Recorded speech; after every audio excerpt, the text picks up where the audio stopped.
বস্তুর ভরবেগের পরিবর্তনের হার তার উপর প্রচুর বলে সমানুপাতিক এবং বল যেদিকে ক্রিয়া করে বস্তুর ভরবেগের পরিবর্তন সেদিকে ঘটে। ওকে, তো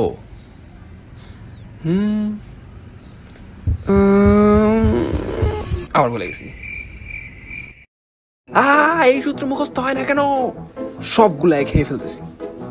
নিউটন স্যার ডেফিনেটলি আমাকে শত্রু হবে, তা না হলে আমার একটা সূত্র মুখস্থ হয় না। তিনি দিয়ে গেছেন তিনটা। এই যে এই শব্দ সেই আপেলের, এইটা দুনিয়াতে পড়ার পর থেকে এইসব সূত্র আসা শুরু হয়েছে। এই কিউরিওসিটি, এই একটা কাজ করো তো, এই আপেল আমার মাথায় মারো। নিউটন স্যারের মাথায় আপেল পড়ছে, তিনি বিজ্ঞানী হয়ে গেছে। আমার মাথায় আপেল মারো, আমিও বিজ্ঞানী হয়ে যাই।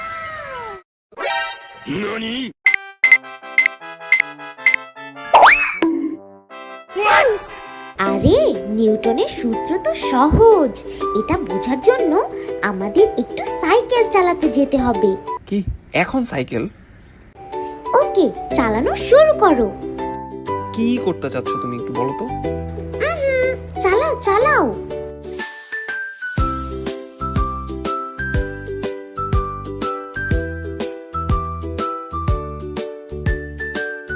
নিউটনের প্রথম সূত্র বোঝা শেষ। কখন বুঝলাম? দেখো, সবকিছুই নিজের মতো থাকতে চায়, যেভাবে মন চায়।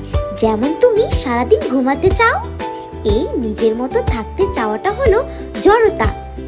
সাইকেলও একটা জড়তা ছিল, ও নিজের মতো স্থির ছিল, কিন্তু তুমি এসে এটাকে চালানো শুরু করলে। আবার সাইকেলটা যখন চলছিল তখন তুমি এটাকে থামিয়ে দিলে, অর্থাৎ তুমি ব্রেক না করলে সাইকেলটা চলতেই থাকতো। আবার তুমি চালানো শুরু না করলে এটা স্থিরই থাকতো। আর এটাই হলো নিউটনের প্রথম সূত্র। কি জানি, এখন তো এত কঠিন লাগছে না। আর বাকিগুলো সহজ। তুমি যখন স্থির সাইকেলটা চালানো শুরু করলে তোমাকে তো একটা বল প্রয়োগ করতে হলো, এটাই সূত্র। F=ma, অর্থাৎ যতটুকু বল প্রয়োগ করবে তোমার সাইকেল স্পিড ততই বেশি হবে। বইয়ের ভাষায় বললে ভরবেগের পরিবর্তন ততই বেশি হবে। সিম্পল। আর 3 নাম্বারটাও তো সবচেয়ে সহজ।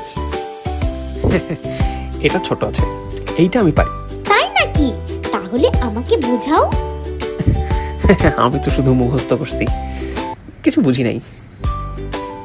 দেখো, তুমি যে মাটিতে দাঁড়াতে পারছো, এটার কারণ হচ্ছে তুমি মাটিকে যেই বল প্রয়োগ করছো, মাটিও ঠিক সমান বল প্রয়োগ করছে। যদি মাটি এই প্রক্রিয়ায় বল না দিত তাহলে কি হতো জানো? ওরে বাবা, ভয়ানক ব্যাপার স্যাপার। এখন তো বুঝলে, যতটুকু ক্রিয়া বল থাকবে সেটার বিপরীতে একটা প্রক্রিয়া বলও থাকবে।